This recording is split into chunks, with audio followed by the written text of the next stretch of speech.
planning for this?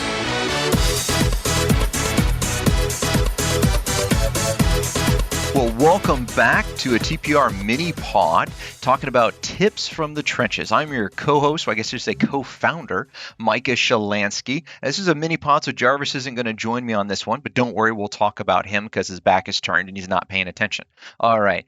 I wanted to talk a little bit today about some really important things, and we talked before about mistakes that can happen in client meetings, and I want to talk about processes for success in client meetings and really throughout life, right? Whether it's a prospect meeting, whether it's working with our family, whether it's client meetings, etc. What is that good process? And I call it a guided discovery.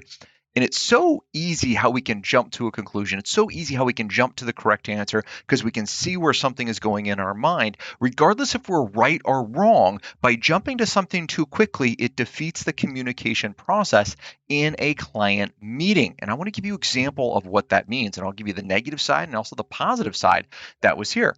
So we had a new client that hired us. And when they onboarded, they said, they're not ready to transfer their assets and move assets over, and which is fine, right? We do a multi-step financial planning process. That means clients do not have to transfer everything over right at the beginning. We do say, look, this is an all or nothing program. So we're going to work through this. And if we get to a point that at the end of this where you're still not willing to transfer your assets, we're going to wrap up your financial plan and give it to you, have a nice day, but that's going to end our relationship. She's like, okay, that's fine. We'll just take it one baby step at a time.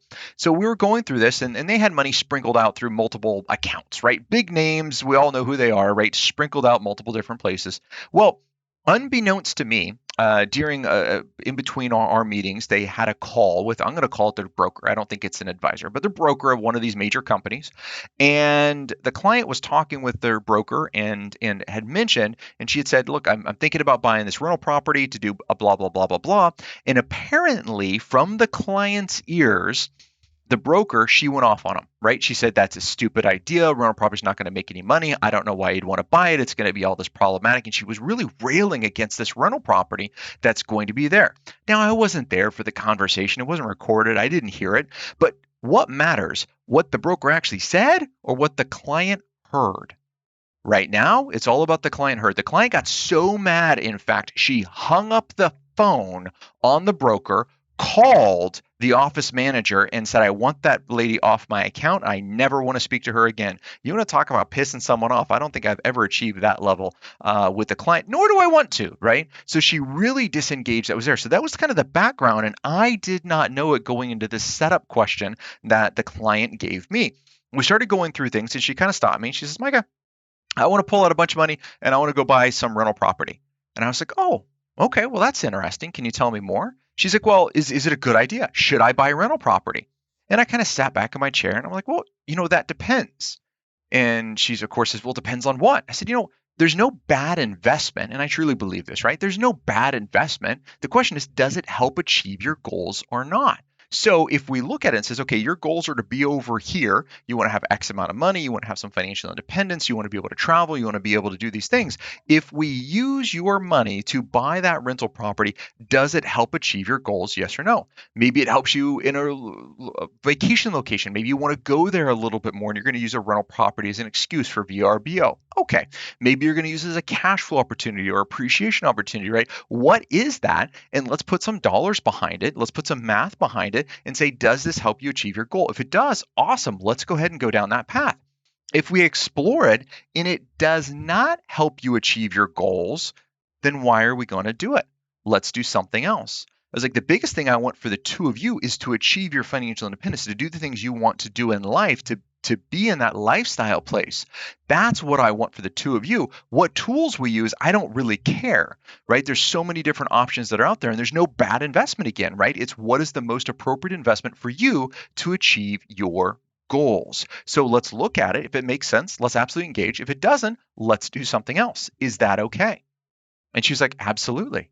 And that totally made sense to her, right? Now, she came back and that's when she told me this story about what happened with her other broker and how she was so mad. She wanted to transfer everything right away to us, right? No longer kind of waiting. She's like, I'm done. I want to move everything. I can't believe that phone call.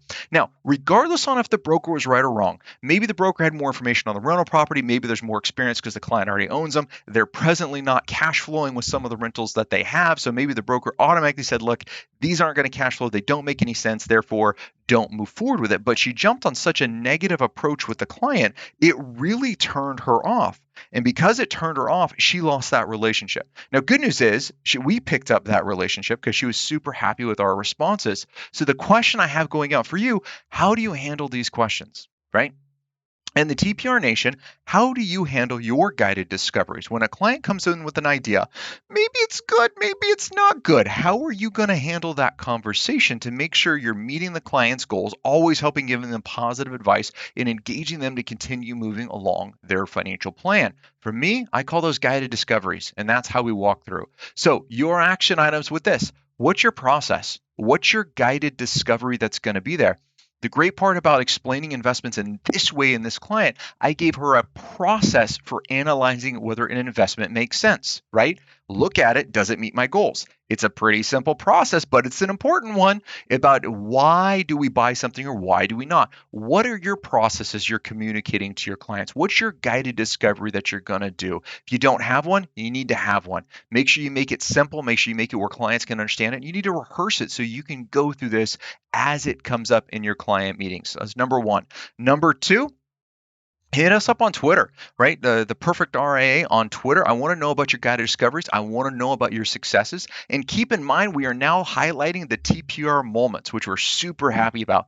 TPR moments, we want to hear about those. Those are ones where you've made a life-changing moment in a client's life, right? When the client comes to you and says, oh my gosh, I cannot believe we have gotten here without you. We never would have done this without you, without your guidance, without your expertise, right? All of those great heartfelt moments, we want to hear about your successes because in the end, that's your glory wall. I don't care about trophies you may or may not get or awards and accolades you may or may not get from the industry. That stuff really doesn't matter. What matters is the lives that we change and the lives that you affect in a positive way. So we want to hear about those. So hit us up on Twitter. We're going to have some pretty cool awards for you hitting the glory wall for those TPR moments. And until next time, happy planning. Hold on before we go. Something that you need to know. This isn't tax, legal, or investment advice. That isn't our intent.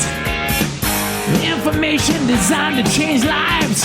Financial planning can make you thrive. Start today, don't think twice. Be a better husband, father, mother, and wife. The Perfect RIA, the Perfect RIA.